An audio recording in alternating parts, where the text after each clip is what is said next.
परंतु त्रेता की याद रखना, ये त्रेता की चौपाई है, ये त्रेता की चौपाई है ना। तापस अंध साप शुद्धि आई, कौशल्या सब कथा सुनाई। तो सीधी सी बात है कि त्रेता में महाराज दशरथ कर्म का फल भोगने के लिए मजबूर हो गए कि नहीं हो गए? बोलो हो गए, निश्चित रूप से हो गए। और सुन लीजिए मेरी बात को, ये कलयुग में तुम लोग पैदा हुए हो, कलयुग में बड़ी बड़ी छूटें भगवान ने दी हैं। बोलो दी हैं छूटें कि नहीं? कलयुग समनई आन जुग जो नर कर विश्वास, और गाए राम गुण गण विमल भव तरि विनय प्रयास। केवल इतनी बड़ी सुविधा आपको मिली, राम का नाम लो कल्याण हो जावे। भवतर विनय प्रयास, कलयुग समनई आन जुग जो नर कर विश्वास। विश्वास करने की जरूरत है। कलयुग केवल नाम यधारा, ओ सुमिर सुमिर नर उतरे पार। कलि करे पुनीत प्रतापा, मानस पुण्य होई नहीं पापा। मानस पुण्य होई नहीं पापा। ये कलयुग का प्रभाव है, ये कलयुग का प्रताप है। मानस पुण्य होए नहीं पापा। मन से आपने यदि किसी का भला सोच लिया तो आपको पुण्य मिल गया, और मन से यदि आपने किसी का गलत सोच लिया तो फिर आपको पाप नहीं लगेगा। मन से बस क्रियान्वित मत करना, नहीं हाथों से अगर क्रियान्वित कर दिया आपने, शरीर के अंगों से क्रियान्वित कर दिया तो कन्फर्म ही है कि पाप लग ही जाएगा। वो लग जाएगा कि नहीं? जैसे आप सब बैठे हो, आपकी जेब में 100 का नोट, और आपका बगल वाला सोच रहा है ये 100 का नोट हमारे पास आ जाए, किसी भी तरह से आ जाए। कैसे आएगा, कैसे आएगा? अच्छा एक बात बताओ, आप बगल वाले को मन से सोच रहा है, क्या चोर सिद्ध करोगे उसको? है तुम्हारी हिम्मत चोर सिद्ध करने की? जल्दी बोलो, नहीं है। और यदि उस बगल वाले ने अपना हाथ तुम्हारी जेब में डाल दिया और 100 का नोट यूं किया तो तुम हाथ पकड़ोगे, चोर चोर चोर चोर। देखो देखो बगल ही में बैठा बैठा चोरी कर रहा था, देखो देखो चोर। अरे वो कहे भैया हम चोर नहीं हैं, तुम फालतू की बात करते हो। तो ये नोट क्यों निकाल रहे थे? हम इसलिए नोट निकाल रहे थे कि अपने 100 के नोट से तुम्हारा 100 का नोट मिला रहे थे कि मिल रहा है कि नहीं मिल रहा है। हमारा और तुम्हारा एक ही जैसा है कि नहीं? कितना सफाई दो तुम, ईमानदारी से बताओ, ये सफाई चलेगी? समाज में काम आएगी? समाज तुम्हारी निंदा करेगा कि नहीं? निंदा प्रस्ताव तुरंत पास हो जाएगा कि ये चोर है, इस तरह से हरकत कर रहा था समाज के सामने बैठा बैठा। बोलो भाई। लेकिन मन से तुम घंटों से सोच रहे थे कि हम 100 का नोट हमारे पास आ जाए, 100 का नोट हमारे, लेकिन किसी ने चोर बता पाया है? बस यही विशेषता है प्यारे। कबीरदास जी क्या कहते हैं? कबीरदास जी कहते हैं मन को आज तक कोई बस में नहीं कर पाया, कोई माई का लाल बस में नहीं कर पाया मन को। तो फिर क्या करना चाहिए? कबीरदास जी कहते हैं मन जावे तो जान दे। ये कबीर की वाणी है। अरे मन जावे तो जान दे, फिर दृढ़ कर राख शरीर, शरीर को मत जाने दे। यदि गलत जगह पर मन जा रहा है तो मन को जाने दे, लेकिन गलत जगह पर शरीर को मत ले जाओ। मन के साथ जैसे मन है भैया, मन गलत जगह पर चला गया, कबीर कहे जाने दो, फिर बोले लौट के आ जाएगा, लौट के आ जाएगा। अरे बोले आ तो जाएगा, बोले कोई खतरा थोड़ी है। क्यों? बोले शरीर को मन के साथ मत ले जाओ, बस मन जाता है जाने दो, शरीर को मत जाने दो। यदि मन चला गया है, शरीर आपका एक जगह है, तो जाने के बाद भी, मन के जाने के बाद भी कोई पाप नहीं लगेगा। लेकिन फिर पुण्य, बोले विशेषता यही है, पुण्य लग जाएगा। जैसे घर में बैठे हो, मन आपका यज्ञ में आ गया तो बोले पुण्य मिल गया, पुण्य मिल गया। ये विशेषता है, ये विशेषता है कि आपका शरीर यदि नहीं जा पा रहा है क्योंकि रोगी है, बीमार है, परिस्थिति है, मजबूरी है, लेकिन मन चला गया, भैया कमजोरी के कारण नहीं जा पा रहे, या साधन नहीं मिला है, 20 किलोमीटर है, नहीं जा पा रहे, लेकिन बहुत ही अच्छा प्रवचन यज्ञ हो रहा है कोले गांव में, तो बोलो मन आ गया कि नहीं आ गया?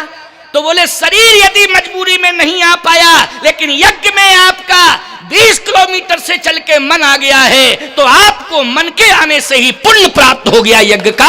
ये कलयुग की विशेषता है, ये अन्य युगों की विशेषता नहीं है, ये कलयुग की विशेषता है।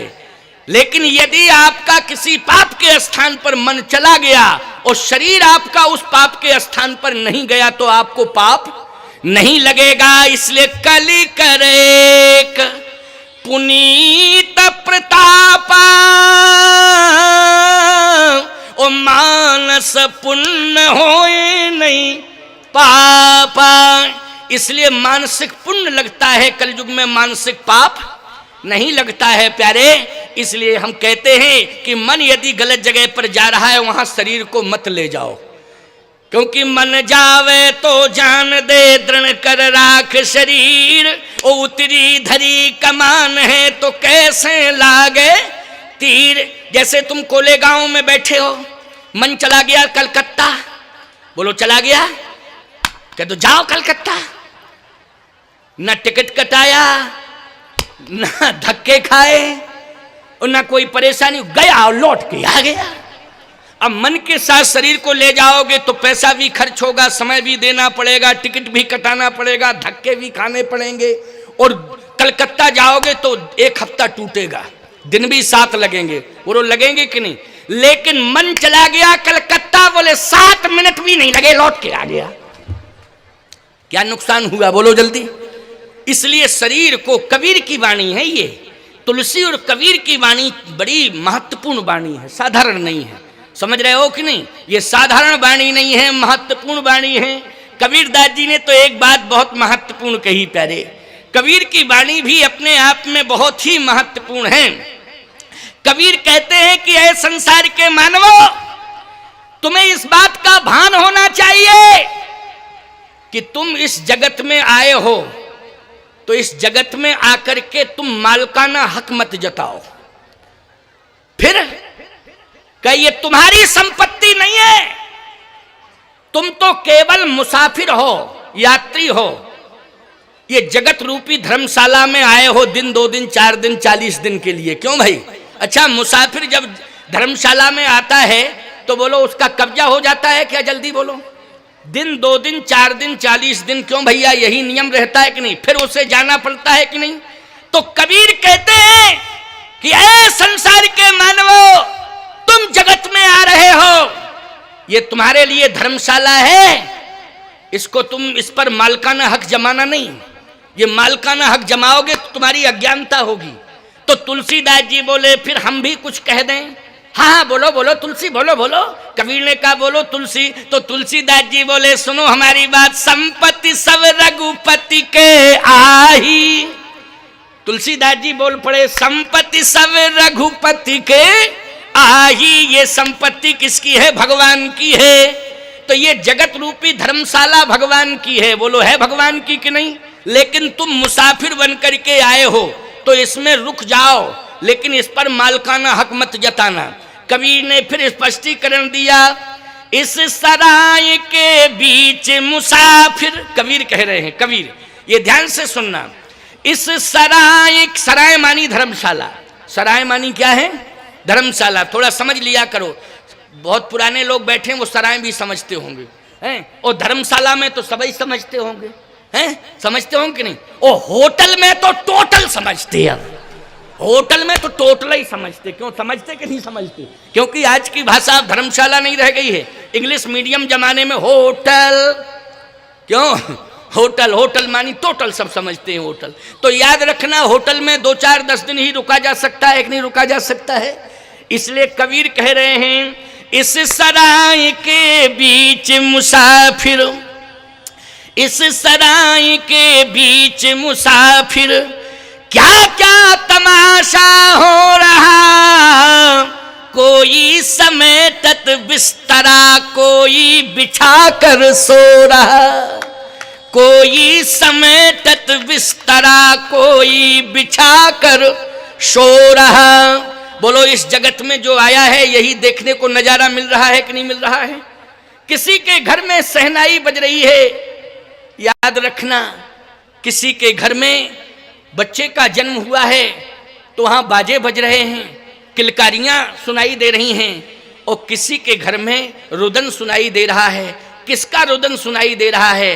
बोले आज ये हमारे घर का व्यक्ति दुनिया से चला गया, इसलिए सब उसके पीछे राम राम सत्य है, सत्य बोलो मुक्त है, राम नाम सत्य है, यह बोल करके लोग जा रहे हैं। प्यारे एक ही गांव है, एक घर में जन्म हुआ है तो दूसरे घर में मरण हुआ है। बोलो हुआ है कि नहीं हुआ है? तो कबीर की वाणी जो कह रही है उसको ध्यान से सुनो। इस सराय के बीच मुसाफिर क्या क्या तमाशा हो रहा, कोई समेटत बिस्तरा, कोई बिछा कर सो रहा। आगे क्या लिखा कबीर ने?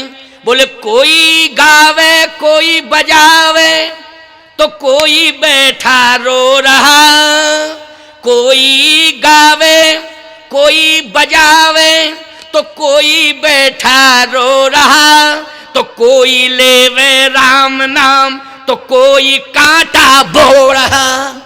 बोलो एक तरफ राम राम राम राम लोग कह रहे हैं, दूसरी तरफ कांटा बुन रहे हैं। बोलो बो रहे हैं कि नहीं कांटा? ये कंडीशन इस जगत में दिखाई देती है। कोई लगावे सुगंधी, कबीर कह रहे हैं कोई लगावे सुगंधी तो कोई मैला धो रहा, कोई लगावे सुगंधी तो कोई मैला धो रहा। मच रही हलचल कबीरा आज कल दिन दो रहा। इसलिए कबीरदास जी भी कह रहे हैं, तुलसीदास जी भी कह रहे हैं, नानक जी भी कह रहे हैं, एकनाथ भी कह रहे हैं, नामदेव भी कह रहे हैं, मीराबाई भी कह रही हैं, कर्माबाई भी कह रही हैं, तुकाराम दास की पत्नी धनाबाई भी कह रही हैं भक्तमाल में कि कलि करेक पुनीत प्रतापा ओ मानस पुण्य होए नहीं पापा। श्रीमद् भगवद गीता में भी कर्मण्येवाधिकारस्ते मा फलेषु कदाचन। लेकिन दशरथ जी को मृत्यु के समय कौन दिखाई दिया? श्रवण की लाश दिखाई दी, है ना? और अंधी अंधा का श्राप, श्रवण के माँ बाप ने श्राप दिया है दशरथ जी महाराज को। क्या कहा है? दशरथ, जिस तरह से पुत्र के वियोग में हम प्राण त्याग रहे हैं, वैसे ही दशरथ तुम भी पुत्र के वियोग में तड़प तड़प करके प्राण त्यागोगे। बोलो ये कर्म जो है मरते समय रोने के लिए विवश कर रहा है कि नहीं कर रहा है? ये कथा को तुम सही मानते हो कि नहीं मानते हो? श्रवण कुमार वाली कथा को? हाँ, सब कह रहे हैं महाराज हम बिल्कुल मानते हैं, श्रवण कुमार की कथा सही है ही। और श्रवण कुमार की कथा ही सही नहीं है प्यारे। आज भी कोई आदर्शवादी पुत्र होता है तो उसे जो माता पिता की सेवा करता है तो पूरा गांव नहीं क्षेत्र कहता है श्रवण कुमार है। क्यों भाई, कहता है कि नहीं? क्या श्रवण कुमार है ये? एक गांव में एक लड़के को पूरा गांव कहे श्रवण कुमार, तो एक लड़का चिढ़ने लगा, नाराज होने लगा। बोले तुम्हारा नाम श्रवण कुमार है नहीं, तुम्हारा नाम तो और कुछ है, तुम्हारा नाम धन सिंह है, लेकिन तुम श्रवण कुमार। उसने कहा भैया हम श्रवण कुमार थोड़ी कहते हैं, गांव वालों से जाके कहो कि गांव वाले पूरे श्रवण कुमार कहते। अब उसने डंडा लेकर के गांव में राउंड देना शुरू किया। बोले एक बात बताओ, धन सिंह को श्रवण कुमार क्यों कहते हो? धन सिंह को श्रवण कुमार क्यों कहते हो? धन सिंह को श्रवण कुमार क्यों कहते हो? गांव वाले बोले वो माता पिता की सेवा करता है, जो माता पिता की सेवा करता है वो बालक श्रवण कुमार होता है। बेवकूफी का परिचय मत दो, ये लाठी फाटी डंडा ले जाओ अपना एक तरफ। अगर तुम भी माता पिता की सेवा करने लगो तुम श्रवण कुमार बन जाओगे, उसमें क्या दिक्कत की बात है? हम पूरे गांव के लोग कल से तुमको श्रवण कुमार कहेंगे। उसने कहा ठीक है। अब 2 दिन 3 दिन 4 दिन हो गए, लेकिन किसी ने उससे श्रवण कुमार नहीं कहा। धन सिंह को सब कहा श्रवण कुमार। फिर उसने लाठी उठाई, पूरे घर घर में गया। बोले एक बात बताओ, आप लोगों ने कहा था कि श्रवण कुमार कहेंगे, आज तक कोई गांव के लोगों ने हमको श्रवण कुमार नहीं कहा। अरे ये कहा था माता पिता की सेवा करो तब तुम श्रवण कुमार बन पाओगे, तो श्रवण कुमार ऐसे थोड़ी कहा जाएगा तुम्हें। तो माता पिता की सेवा क्यों नहीं करते हो? तो उसने कहा श्रवण कुमार हम तब बने तब सेवा करें माँ बाप की जब माँ बाप अंधे हो तब ना। अभी माँ बाप अंधे नहीं है तो हम कैसे सेवा करें? तो सीधी सी बात समझ में आ रही है कि नहीं? आजकल के लड़कों की नकारात्मक सोच है। कैसी सोच है? नकारात्मक सोच है प्यारे। लेकिन ध्यान से मेरी बात को सुनना। श्रवण कुमार मातृ पितृ भक्त है। ये कर्म दशरथ जी का बिगड़ा है, भूल से बिगड़ गया, धोखे से बिगड़ गया कर्म। और जब धोखे से कर्म बिगड़ा, उसी समय श्रवण के माँ बाप ने श्राप दे दिया कि दशरथ तुम भाग्यवान जरूर हो, लेकिन तुम्हारा भाग्य और सौभाग्य आज दुर्भाग्य में मैं बदल रहा हूं, क्योंकि तुमने मेरे सौभाग्य को दुर्भाग्य में बदला है। आज मैं श्राप दे करके तुम्हारे भाग्य और सौभाग्य को दुर्भाग्य में बदल रहा हूं। जिस तरह से पुत्र के वियोग में तड़प तड़प करके हम प्राण त्याग रहे हैं, वैसे ही पुत्र के वियोग में तड़प तड़प करके तुम भी प्राण त्यागोगे, ये श्राप देता हूं। और श्राप दे करके श्रवण के माँ बाप ने महाप्रयाण कर लिया। बोलो यहीं कर्म बिगड़ा कि नहीं बिगड़ा? कर्म बिगड़ गया यहाँ। अब भगवान राम ने जो बात गीधराज जटायु से कही थी कि जल भर नयन कहें रघुराई तात कर्म ते निज गति, कर्म से आप जा रहे हैं, मेरे प्रयास से आप नहीं जा रहे हैं। यहां दशरथ जी महाराज हरिधाम नहीं जा रहे हैं, सुरधाम जा रहे हैं। एक बात बतावें, पत्नी सारथी भी होती है। क्या होती है? पति के जीवन में पत्नी सारथी होती है प्यारे, लेकिन वो सारथी बनी रहे, वह स्वार्थी ना बने। स्वार्थी बनी तो गड़बड़ है, और सारथी बनी रहे तो पत्नी जैसा सारथी कौन होगा प्यारे? बोलो साथ देने वाला कौन हो सकता है? एक बार कोई कह रहे थे वक्ता, बोले वो पत्नी और धर्म पत्नी में अंतर है। तो हमने भी कान थोड़े खोले, क्योंकि बंद रहते हैं ना हमारे कान, ऐसे हमने ऐसे खोल लिए। हमने कहा जरा देखें तो ये क्या बोल रहे हैं। कहे एक होती है वाइफ, एक होती है पत्नी, एक होती है धर्म पत्नी। तो हमने कहा जरा कान खोल के सुने तो। बोले क्या क्या इसका अर्थ है? बोले पत्नी का अर्थ ये है। हमने कहा क्या है अर्थ, जरा बताएं। पत्नी का अर्थ ये है जो पति को स्वार्थ की ओर ले जाए। तो हमारी आंख बंद हो गई और हमने कान भी बंद कर लिए।